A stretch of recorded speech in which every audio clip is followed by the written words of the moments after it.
Oh my god, it's amazing how much I've procrastinating on recording this podcast. Jesus Christ. You know what? I'm not even making this up. Anybody who lives in my house can confirm this, but I've probably spent at least a minimum of 2.5 hours for each of the last 4 days attempting to spin things on my finger. Meanwhile, I can't bring myself to sit down and talk in front of a microphone for 20 minutes. It's fucking crazy. It's like doing this has such doing this has such a good effect on my life. It's good. It's good. Like doing the podcast is good in so many purposes. You know, it allows me to speak for an extended period of time, which is good for the stand up. I believe it's good if I ever want to talk publicly or for podcasts. I think it's just good to be able to speak off the dome for an extended period of time. It's just a good skill to have. But for some reason, it seems as if recently the more important skill for me to learn is to learn how to fucking spin things on my finger for an extended period of time. I've probably allocated, at least 6 or 7 hours.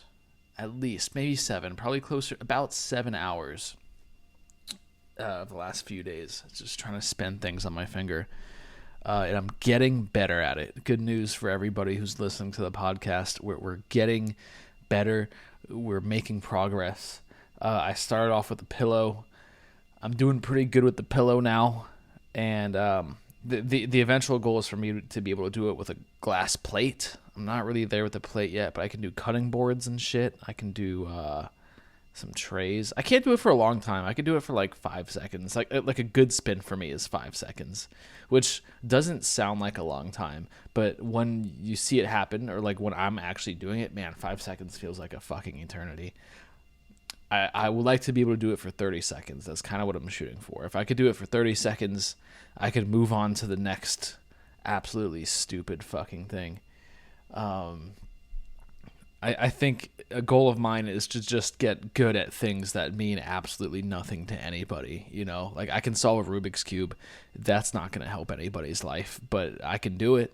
I can do some tricks with poker chips, and now I'm getting decent at spinning things on my finger. And yeah, like I can't. I could barely do taxes. Like I can't do my taxes, but hey, I could make a I can make a pillow go fast on my finger, and that's way more important than being able to do my taxes. My taxes are actually really easy right now. I'm not making any money. It's really fucking easy to do my taxes. Actually, I could have come up with a better example than taxes. Just gonna ramble.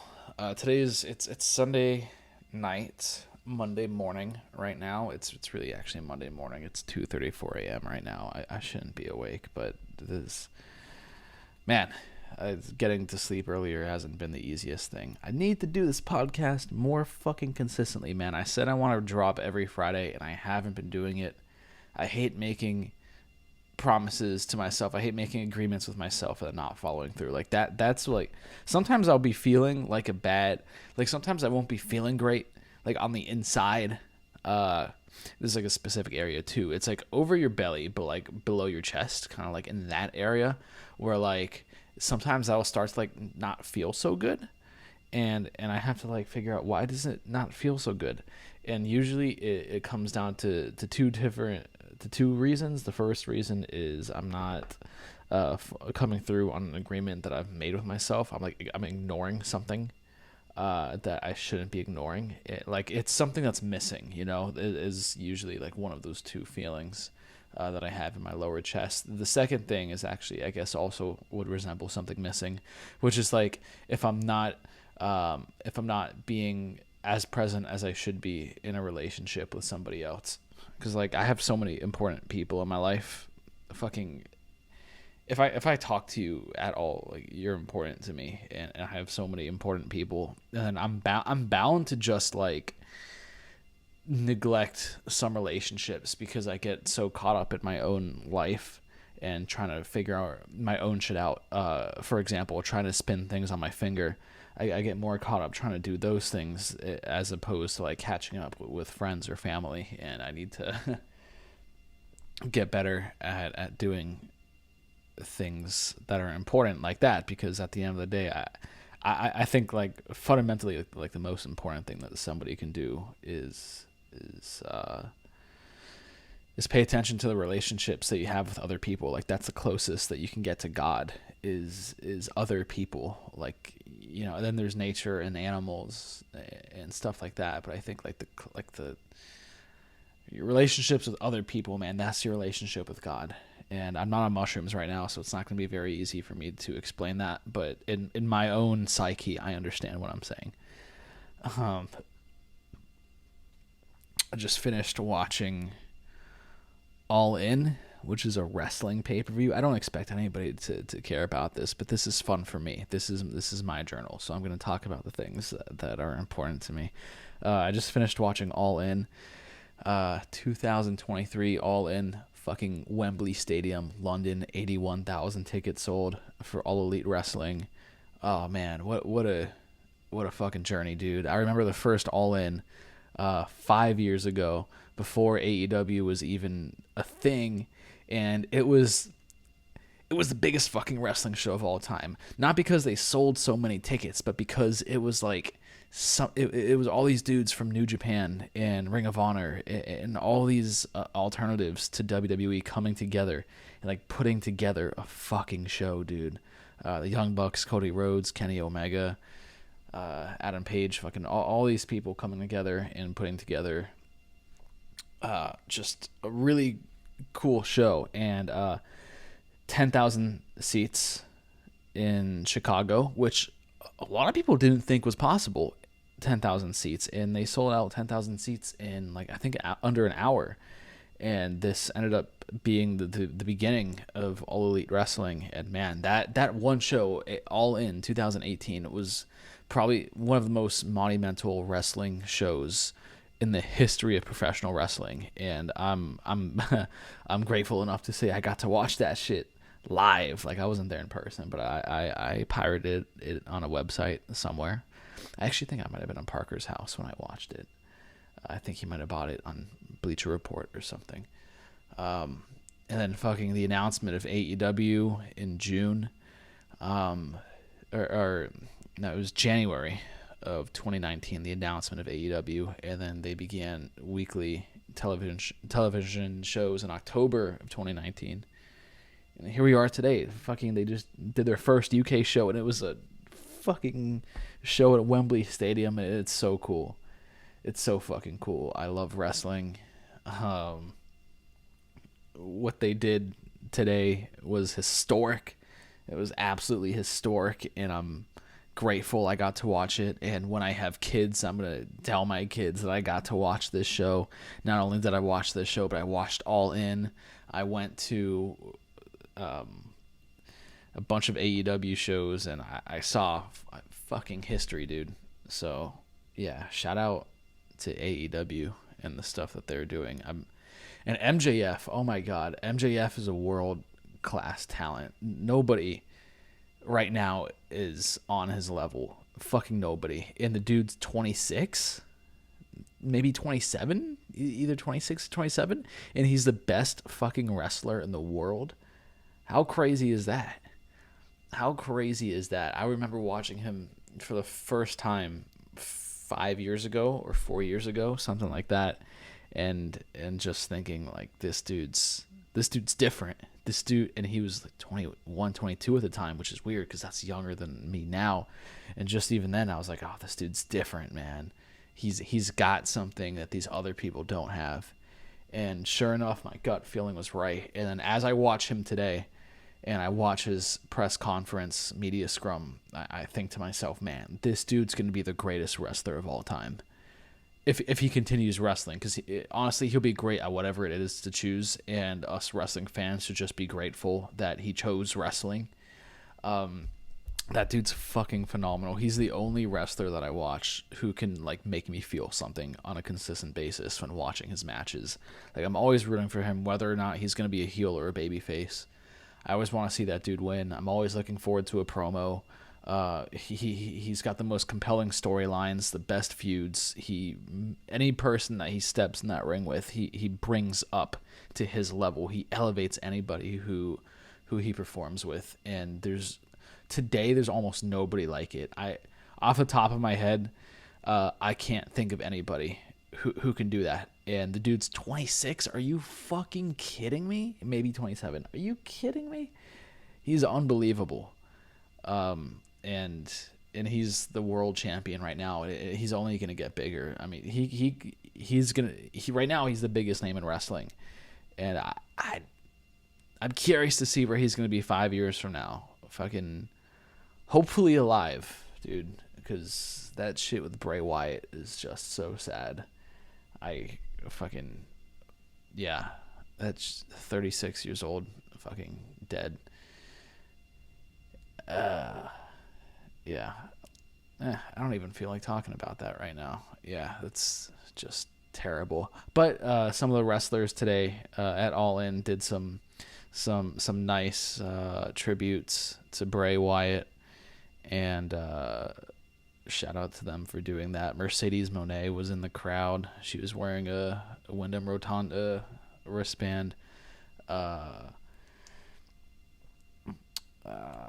Buddy Murphy brought out that lantern during his entrance for Bray Wyatt.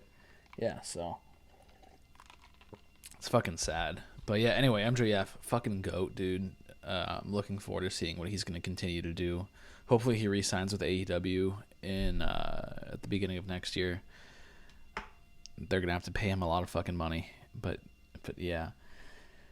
All right, I can only talk about wrestling for so long. But, I am grateful that at my job, I've been lucky enough to meet some other people who watch wrestling. And it's like, dude, I don't think I've ever ran into somebody in real life that watches as much wrestling as I do. This almost never happens.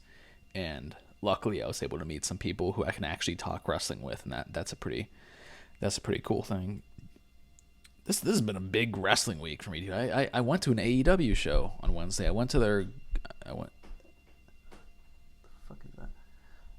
go home show before the pay-per-view. I went to the very last show before the pay-per-view, which is pretty dope. I'm gonna let this stupid cat out the room real quick. Get out of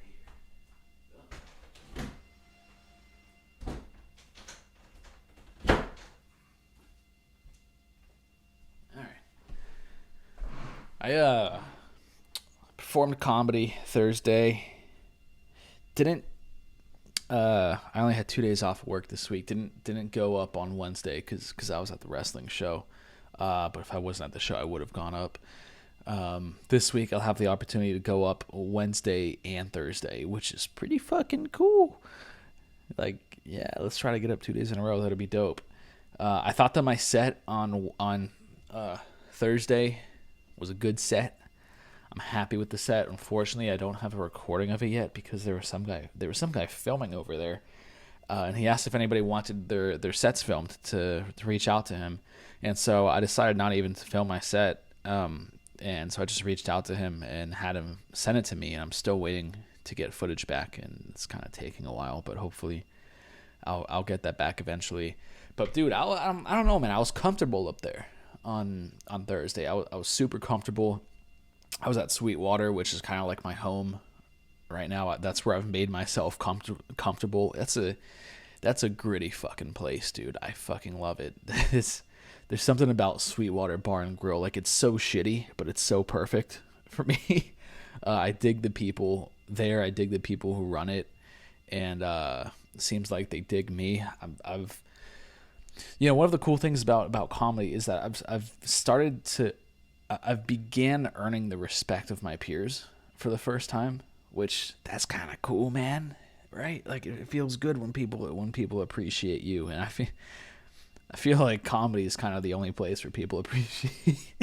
It's like the only place right now. God knows I don't get appreciated in my fucking place of work. Like, there's whatever. They don't hate me over there. There's certain whatever. There's so much to get into. I'm not even. That's how you know I've been working so many hours recently is when I my head is thinking about Provino's Italian restaurant instead of like stand up comedy or some other shit. But anyway, yeah. Um, I think that there's a lot to learn from trying to spin something on your hand a million times, because I must have failed thousands of times trying to. I must have attempted to spin things in my hand thousands of times by now, at least 1,000.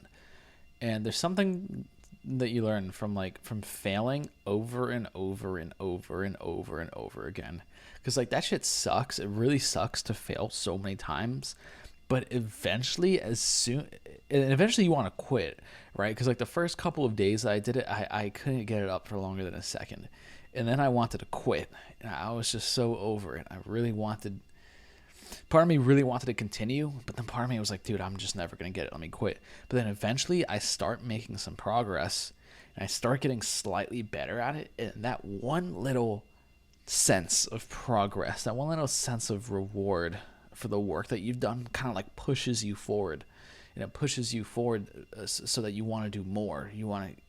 Because now you know that that success is possible. Now you know that improvement is a possibility, and so then you want more improvement, and you keep going. And that's kind of where I'm at right now. Is that I'm digging the improvement that I'm seeing, and I want to get better, and that's, like, it sounds silly, but it's very very relatable to comedy. Like I've probably performed 60 times.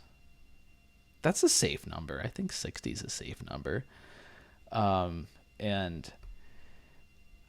it's all about, the reps, dude. I think the reps are so fucking important. And even like, it's hard to tell at the time, especially after a bad set. Like after a bad set, you're just like, ugh. But you have enough bad sets. And then once in a while you get like a good set, or you have a run of some good sets. And then you're like, man, I wouldn't have even had these good sets if it weren't for those bad sets, for me learning what I did wrong and learning how to get better and be more prepared for these sets, so I can start to get my material together. And yeah, man. So anyway, like I performed on Thursday, and I was quite comfortable up there, man. I felt like I was performing at home. Like I was in my vibe, dude. Like, when the hosts call me up now, like it's not just like, and here's your next comic, Frankie Caputo. It's more like, and this guy is a killer. I'm happy to see him here. Like he's getting better and better, and I'm looking forward to seeing what he's gonna do, and I'm looking forward to seeing this guy. And dude, just like seeing like the difference in the ways that people introduce me up on stage recently has been pretty neat, and I'm super appreciative of it. The first comic who ever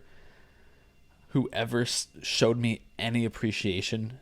Actually, no, I can't say that. Like, because the first comic who ever showed me any appreciation for me being on stage was Kevin, who's actually the host of the first open mic that I went to. If it weren't for Kevin, I might not even be doing comedy today. Who knows? If I bombed that night, oh fuck, dude. Like Kevin's an angel. Like if Kevin wasn't there, and I just bombed, and that host just didn't even acknowledge me, dude, I might not even be doing it anymore. But thank God for Kevin, dude. He told me that he saw something in me, and he was laughing pretty consistently at my jokes, and he sent me one text message, dude, as I was getting home. Like before I left, we exchanged phone numbers, and I got home. He sent me a text, and it was like all caps, and it was like, "You are funny." He sent me like 5 different emojis. Man, if it weren't for that, like the shittiest open mic in the shittiest fucking part of Atlanta, just like a piece of shit open mic. Even Kevin saw me there, and he was like, "Why would you come here? This is the worst open mic in the whole scene. This is the worst place." But man, thank God I did, because who knows? I might not even be doing it today. But anyway, like the first comic because Kevin only saw me perform like that one time. He actually saw me perform twice, but nonetheless, the first comic who ever showed me any appreciation was Derulio Ledger, dude. host at Sweetwater, or one of the hosts, because there's two. You have Derulio and you have Jay Ward. But Derulio, dude, he saw me perform my third set ever. My third fucking set. And I see Derulio today. You know, like today I go up there and I see him once in a while. And he, man, like, he was the first dude who told me that he can tell that I've been working, and who told me that I was talented, and told me that I need to keep doing what I'm doing and that good things will happen. Like, he's the first dude who acknowledged the work that I've put in. And the first dude who I respected, because Derulio is a funny motherfucker, dude. He's one of the funniest comics in the game right now. Seriously. And like he's not big, man, but like he could have been. I don't know his personal life so much, but I see Derulio and I see how he is on stage, and he's always funny, and he's got something about him that's good. And I know this. You know what? I do know this. Like, if I ever made it and I started touring and shit, and I ever had the opportunity to start bringing people on tour with me, based off of like the comics that I know today, dude, like Derulio, I would totally fucking bring him with me, because he can make a room laugh. He's a funny motherfucker. And anyway, for me to see a funny motherfucker, and for me to see someone who I respect tell me that they respect what I'm doing, and tell me that I'm doing well, dude, that's a fucking game changer. The first time Derulio said something, something like that, man, I was coming off the stage at a show that he was hosting. This is probably back in like February or March or April, and he came up on stage and said, and I wish I had this on camera because I had my set recorded, but I don't have this. And he got up on stage after my set, and he looked at me, and he just spoke to me like in front of the room for like at least a minute, telling me all those things. Like, man, Frankie, I've seen this dude at the very beginning, man, and just to see him today, like I'm happy for him. You know, he's clearly putting in the work. He's one of the best writers over here at Sweetwater, and just to get the props, dude, from someone who I respect. I cried that night. I seriously did. I seriously did. Like when I was sitting in the room, and because he didn't have to go up there. He didn't have to go up there and start like giving me praise, dude, because nobody had done it before at that point, and really nobody else has done it yet except for Jay Ward. But I'll get to that. But at that point, nobody had done it. Derulio was the first guy who said some shit, and it hit me, dude. There's something about it, man, and like that, I really appreciated that, and I still appreciate that today, and I appreciate the hell out of that dude. So I'm always looking forward to seeing him. And then yeah, Jay Ward, who's the other host of Sweetwater, took a lot longer to give me any props. It took a lot longer, but like within the last month or so, he's started to like give me some props, which I really appreciate as well. And it's, I don't know if it's a motivator, because I'm already kind of motivated to get the comedy. You know, it's a motive. I don't know if it's a motivator. It's something that I appreciate, like really, like a lot, and it feels good. I appreciate it, and it feels good. I don't know if it's a motivator, but who cares if it's a motivator? But yeah, it's really cool when you start to see some progress, and the people who you respect start to respect you. I think that it's really cool. And anyway, so I'm getting really comfortable over there at Sweetwater. Eventually, it's gonna be time for me to get up to New York and really get the fuck out of my comfort zone, dude. It's almost that time, man. It's coming. I know that time's coming. We're still a little ways away. We're like 5 months away, but dude, 5 months flies, man. I know it's coming. But I think it's a good thing that I haven't left for New York yet, because I might have needed some more time to write, and more gigs under my belt. I might have needed some more time And I'm also really grateful for the people that I've met at my job that I probably wouldn't have met or wouldn't have been as cool with if it weren't for me staying in Atlanta for as long as I have. So yeah, anyway, I think everything kind of happens for a reason, or I like to look at it that way, and that's the way I look at things, is that shit happens for a reason. But yeah, I keep coming back to this. I just wanted to talk about, like, I got up on stage on Thursday, man. I was just comfortable, dude. Like, I wasn't. The best sets are always the sets where you're not going up there to get a laugh, but you're like kind of just going up there to tell jokes.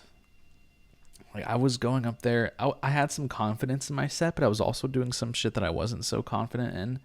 But I just wanted to go up there and like try some shit out, dude. I just wanted to work some material out because I have two premises that I've been working out for the last 4 weeks, maybe 5 weeks. I've been working these two premises out. The first premise is George and the material that I have on George, and the second premise is my